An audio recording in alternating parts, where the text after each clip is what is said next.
Welcome to Black Hole Spoiler.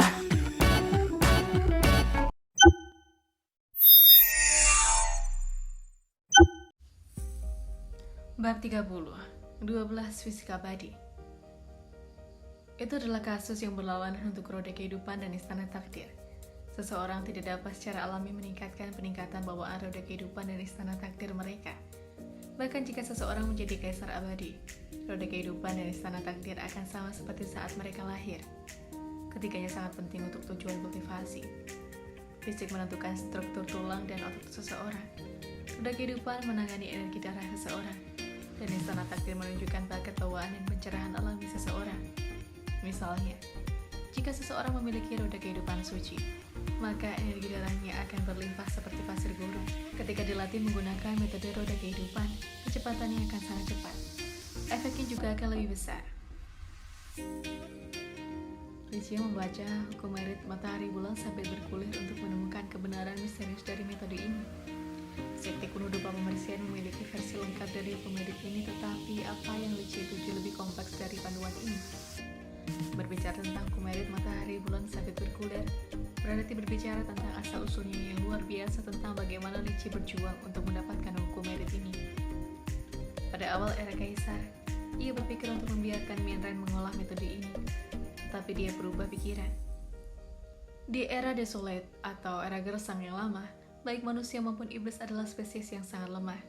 Banyak orang bijak abadi menghabiskan waktu mereka untuk menciptakan dokumen dan metode kultivasi yang sesuai untuk makhluk hidup malang ini. Akhirnya mereka mampu membentuk era baru yang berkembang. Ada seorang bijak yang tangguh yang menciptakan hukum merit roda kehidupan yang memungkinkan seseorang untuk berkultivasi dengan cepat. Itu bernama matahari bulan sabit berkulir. Pada awal hukum merit ini, para kultivator dapat menggunakan energi darah mereka untuk membangun istana takdir mereka, dan tingkat kultivasi mereka dengan cepat meningkat. Namun hukum merit matahari bulan sabit berkulir memiliki kelemahan yang fatal.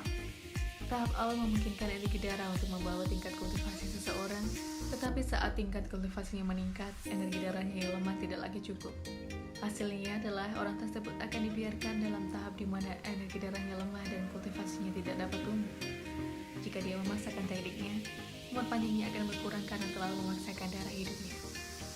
Ketika Licia telah memperoleh metode ini, dia mewariskannya kepada banyak orang. Namun tidak satupun dari mereka yang bisa memanfaatkannya dengan sempurna.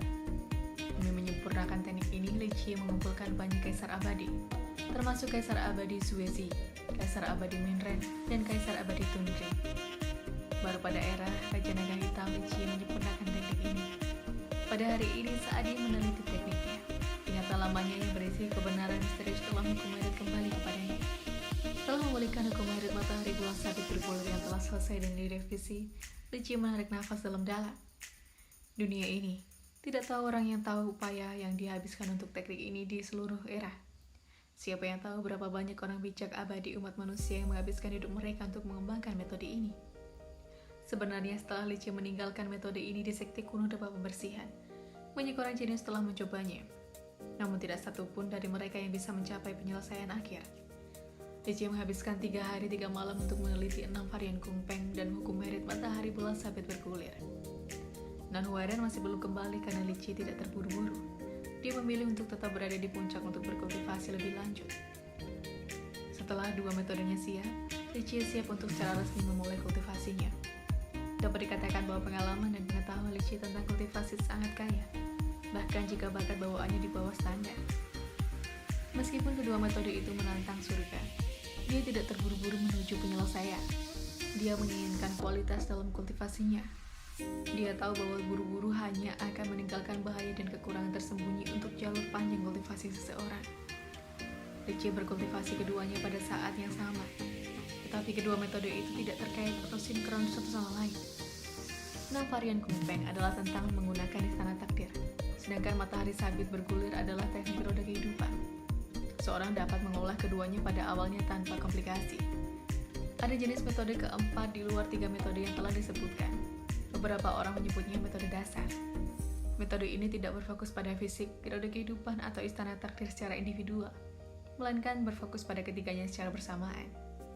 Meskipun tipe keempat ini memiliki banyak kegunaan dan efek teoritisnya tampak hebat, Sulit untuk mengolah metode seperti itu ke peringkat yang lebih tinggi. Ada juga peringkat yang berbeda untuk metode dan hukum merit. Misalnya, jika 9 sains paragon berbudi luhur akan membuat metodenya akan menjadi peringkat paragon berbudi luhur. Adapun ciptaan kaisar abadi itu akan dinamai dengan metode kaisar abadi. Tentu saja, hukum merit dan metode kultivasi bukanlah segalanya. Tanpa kemauan yang kuat, pada akhirnya semuanya akan hilang seperti awan yang tertiup angin. Banyak jenius di masa lalu memulai kultivasi mereka dengan metode penghancur surga. Ini memberi mereka jalan yang mulus sampai mereka menderita penyimpangan sikom. Jenius lain dimanjakan di awal dan mereka diberi metode kaisar abadi di awal. Namun ketika tiba saatnya bagi mereka untuk bersaing memperebutkan kehendak surga, mereka tidak dapat mengembangkan hukum rahasia kehendak surga mereka sendiri. Mereka tidak memiliki pengalaman dan ketangguhan dari jalan mudah masa lalu mereka. Setelah memikirkan semua gangguan terkait kultivasi, Licia menyalurkan roda kehidupannya menggunakan hukum merit, matahari, bulan, sabit berkulit. Efeknya jelas. Di belakang kepala Licia ada roda cahaya yang berputar tanpa jeda dan energi darahnya mulai bergerak di dalam cahaya. Energi darah mengalir melalui roda kehidupan seolah-olah itu adalah aliran yang dikendalikan oleh arusnya. Tidak pernah berhenti. Licia lahir dengan roda kehidupan fana. Dia tidak memiliki keuntungan mengenai area ini. Karena energi darahnya lemah, aliran darahnya tidak kuat dalam putaran roda kehidupannya. Jika orang lain dengan roda kehidupan Tianxian atau roda kehidupan Kaisar mengembangkan hukum merit yang sama, arus mereka akan menjadi sungai besar. Arus roda kehidupan Sain akan sama besarnya dengan laut itu sendiri. Licia memprakarsai mantra 6 varian Kung Peng, dan dia mulai mengaktifkan istana takdirnya dalam urutan tertentu. Istana takdir adalah rumah nasib seseorang. Itu membawa tingkat jiwa dan 7 roh. Istana takdir tersembunyi di dalam Shang dan Tian. Jadi Licia mulai menggunakan 6 varian untuk mengetuk pintu istana. Istana takdir perlahan muncul di Shang Tiannya. Shang dan Tian adalah meridian yang terletak di atas dahi. Istana takdir memiliki desain kuno dan sangat jernih. Namun karena istana takdirnya hanya memiliki peringkat fana, cahaya yang memancar darinya redup. Biasanya istana takdir tertutup, jiwa dan roh beristirahat. Seseorang harus mengetuk istana takdir untuk membangunkan jiwa dan roh untuk menyalurkan kekuatan mereka. Lalu seseorang dapat mulai berkultivasi. Inilah sebabnya mengapa kultivasi tingkat pertama dikenal sebagai fondasi istana. Level ini sendiri dibagi menjadi 3 tahap terpisah.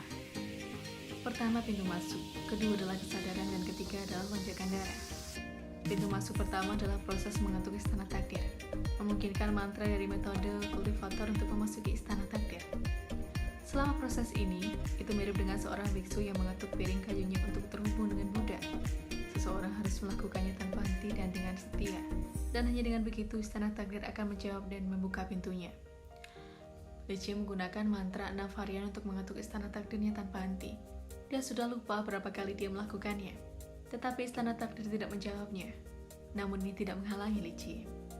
Untuk seorang jenius, terutama seorang yang memiliki istana takdir Sain, proses membuka takdir Sain sangat mudah karena jiwa dan roh mereka sangat tangguh. Legenda mengatakan bahwa ada seorang dengan istana takdir suci yang hanya perlu mengetuk sekali sebelum membuka istananya. Orang ini akan menjadi jenius di antara para jenius. Namun Licia bukan bagian dari kelompok ini. Dia harus bersabar dan melakukan banyak upaya. Itulah satu-satunya jalan menuju kesuksesan.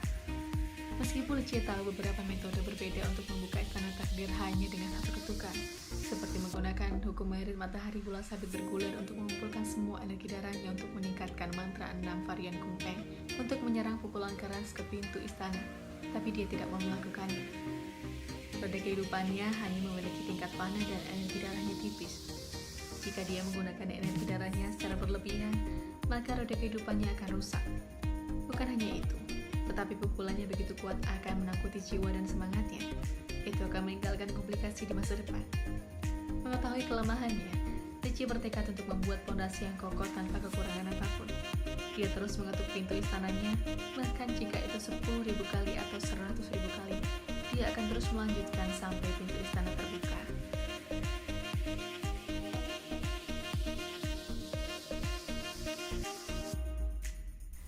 Sekian dulu untuk episode kali ini.